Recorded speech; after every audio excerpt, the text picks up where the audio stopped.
ერთ-ერთი ყველაზე პოპულარული ტელეკომპანიის რუსთავი 2-ის გენერალური დირექტორი ნიკა გვარამია აკეთებს სრულიად უპასუხისმგებლო, ირონიულ და არაადეკვატურ განცხადებას და იგი სტუდენტებს ცილს წამებს და აკრავს პარტიულ იარლიყებს და ცდილობს ეს ჯანსაღი პროტესტი გარიოს რომელიმე პარტიათა თამაში, რაც არის მიუღებელი და დასაგმობი.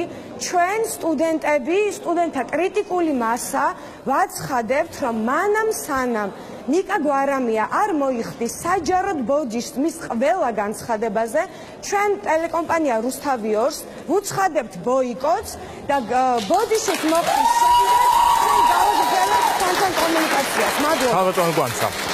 კი ბატონო, ბოიკოტი გამოცხადებულია უკვე, ვიდრე მე დავსვამდი შეკითხვას, თუმცა მე მაინტერესებდა რამდენად ფიქრობს გვანცა და მისი თანამოაზრეები, რომ